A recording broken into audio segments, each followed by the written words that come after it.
Our next speaker is Joan Cumming. Joan is a nonprofit art world superstar with a 30-year career under her belt. Currently, she's the Senior Director of Marketing and Communications for the Autry National Center of the American West, and Joan will be speaking to us about branding. Does it still matter? Please welcome Joan Cumming. It took me a little while to think about what would be worthwhile to talk about. So the topic, does branding still matter? It might not seem directly related to building a successful career in arts administration, but hopefully by the end of this we'll tie it all together and it'll make some sense to you. So why are we here? In listening to all that, I was thinking about, for some reason, you have all made the decision to pursue a career in arts administration, and it's sort of hard not to ask why.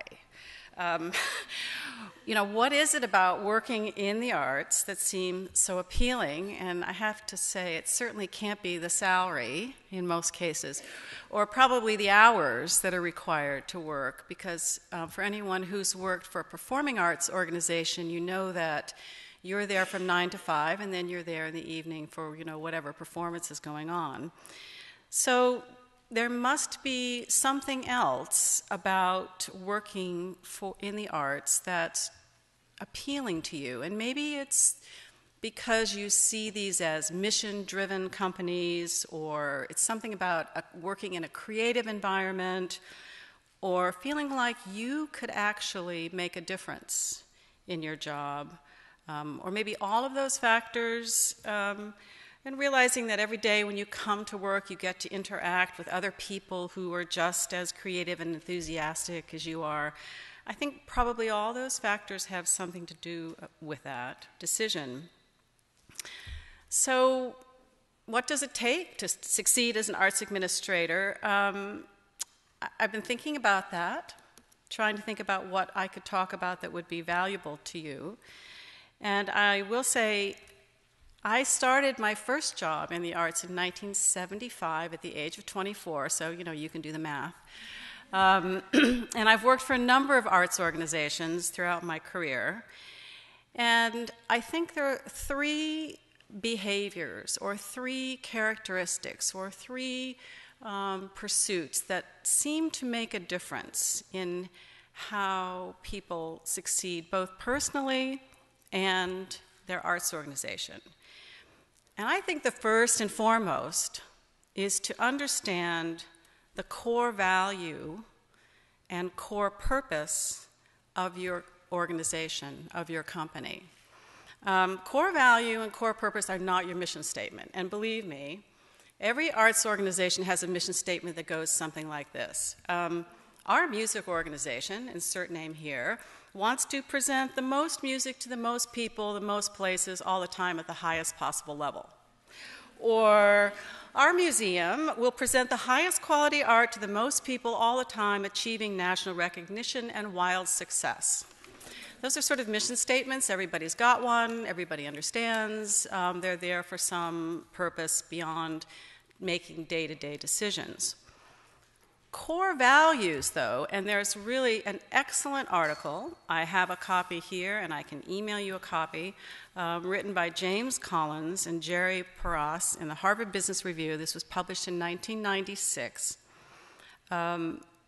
talking about core values and core purpose and ultimately vision development for not-for-profits and for-profits.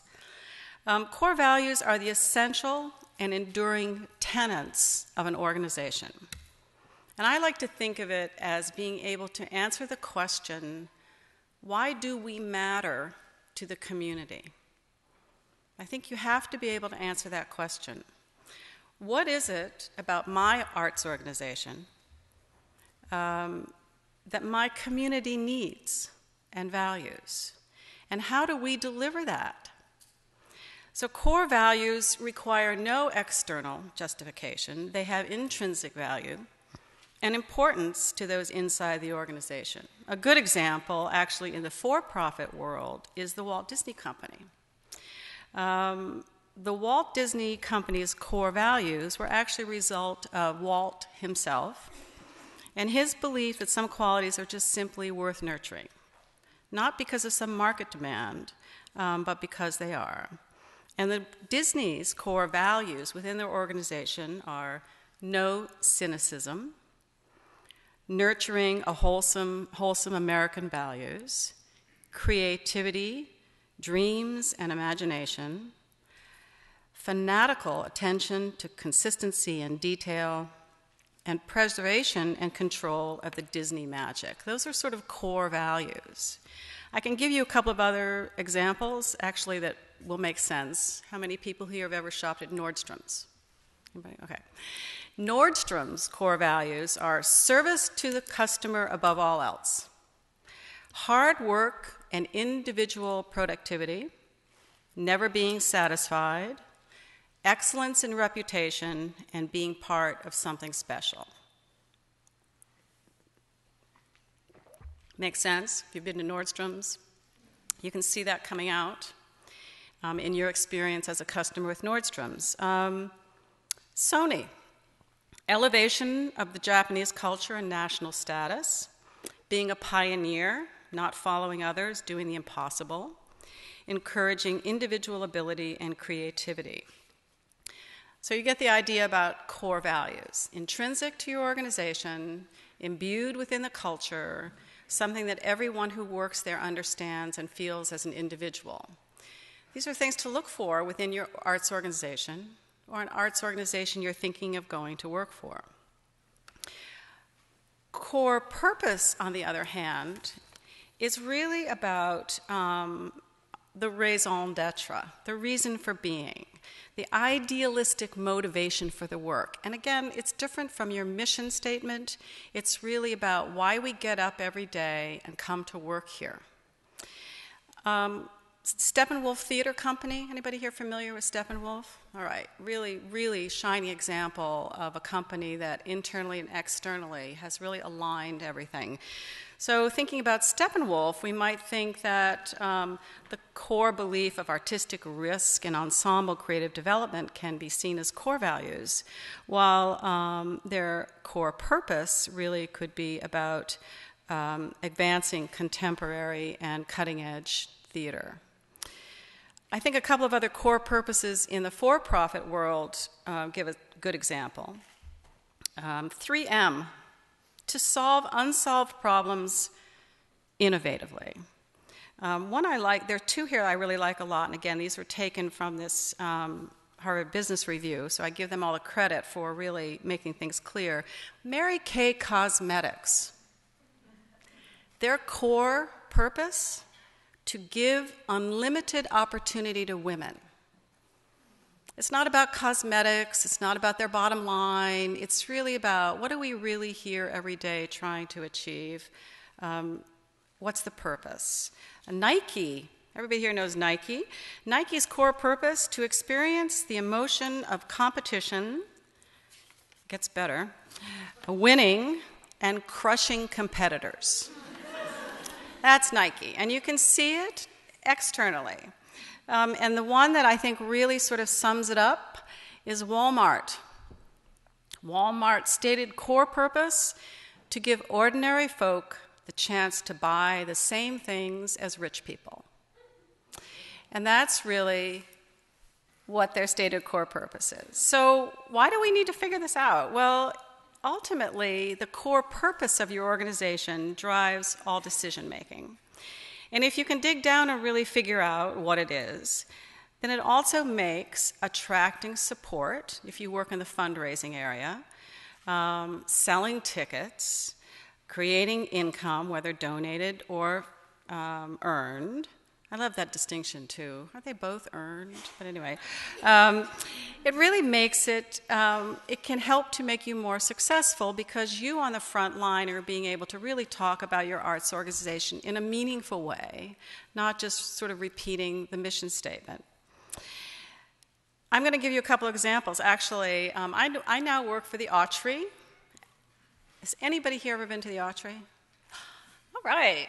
I have to say, I've been there about a year and a half, and the Autry is a very complicated and confusing history, art, cultural center, rental venue, Western artifact, cowboy, and American Indian place.